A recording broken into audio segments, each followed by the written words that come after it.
la resiliencia, ¿sí?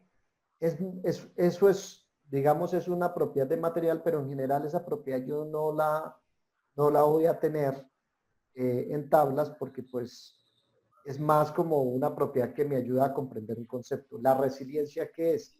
La energía que yo tengo que utilizar para que alcance la deformación elástica, únicamente elástica, ojo, ¿sí? Entonces, ¿cómo mido esa energía? Esa energía es el área bajo la curva, es decir, toda esta parte verde. Entonces, entre mayor energía tenga, el material es más resiliente. ¿Qué quiere decir más resiliente? Que tengo mayor energía de formación, ¿sí? Es decir, puede formarse mucho más. Si yo tengo aquí esto quiere, digamos que esto es un caucho, mientras esto sería un metal. Entonces, mire que el caucho se puede formar mucho más, ¿sí? Y mire toda la energía que puede, digamos, necesaria para la deformación elástica, pero que también después la entrega, ¿no? O sea, aquí como que la absorbe y después la entrega. ¿Mm? Entonces, eso es lo que yo llamo resiliencia, que no se tiene que confundir con el módulo de Young, porque el módulo de Young es la pendiente, esta curva. Vamos a hablar Profe, de la elongación. Por favor, preguntas al final. Vamos a hablar de la elongación, porque si ustedes se dan cuenta, en todas estas gráficas, ¿sí? Siempre se habla de deformación o de elongación. ¿Qué es esa vaina? La elongación es, recuerden que cuando miramos el video decíamos que aquí hay una longitud inicial y una vez que la probeta termina, tengo una longitud final. Entonces, la elongación, ¿qué es? Una relación entre la longitud final menos la longitud inicial sobre la longitud inicial por 100, ¿sí? Y esa elongación yo la puedo definir sin porcentaje, es decir, le quito este 100 o por porcentaje y le pongo 100. Y cuando yo veo las propiedades mecánicas, precisamente aquí dice elongación, entre 50 y 52% de strain, elongación, ¿sí? Estas que son medidas, tengo longitud, entonces van a ser, por ejemplo, milímetros sobre milímetros, pulgadas sobre pulgadas, y eso se cancelaría. Por eso es que no le pongo las medidas, sino le pongo strain o deformación. Algunos utilizan las unidades.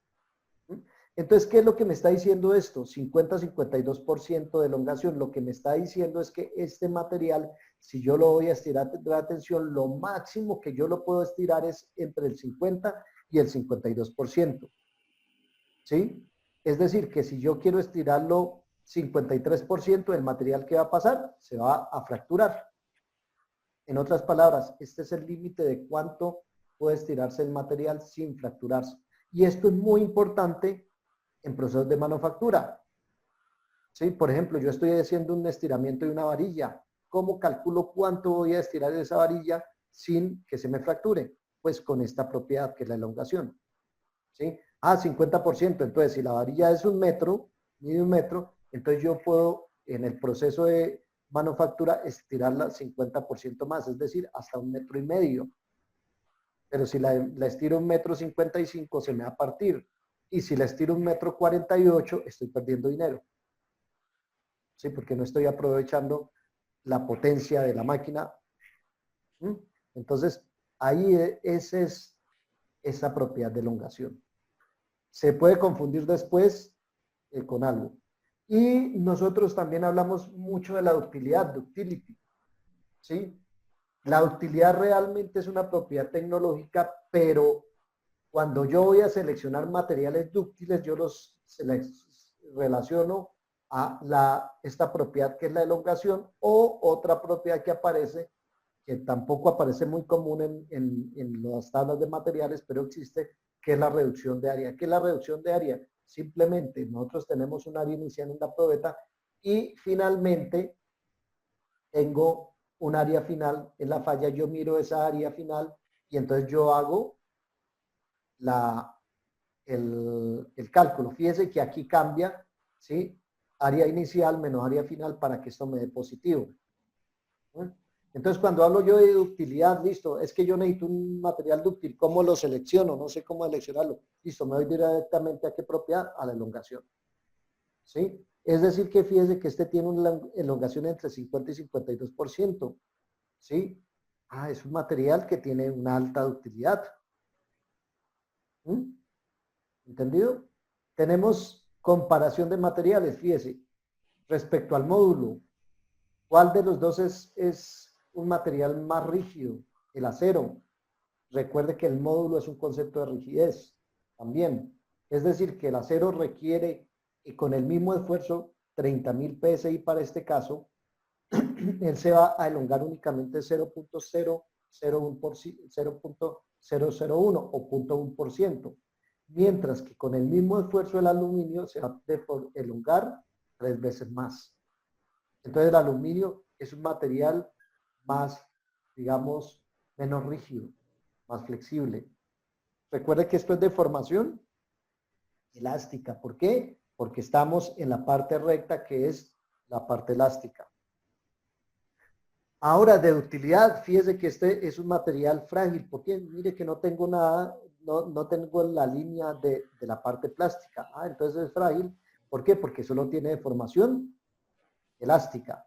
Mientras que estos materiales son plásticos porque tienen una deformación elástica y una deformación plástica. Ahora dice moderada utilidad y alta utilidad. Ah, este material es mucho más útil. Claro, porque mire, si yo hago aquí y bajo acá, sí, la elongación de este material es mucho mayor que esta. Entonces, ¿por qué es más útil? Ah, porque su elongación más grande. Y lo vemos por la curva tan larga. ¿Sí ven? ¿Entendido? Bien. Ahora, ¿por qué la curva de, cuando nosotros tenemos la curva de esfuerzo contra deformación, por qué esa curva baja y no sigue subiendo? ¿Sí? Es decir, ¿será que el material se debilita? Porque hoy aplicando un esfuerzo que va subiendo, ¿sí? Y al parecer aquí como que se debilitaría y bajaría.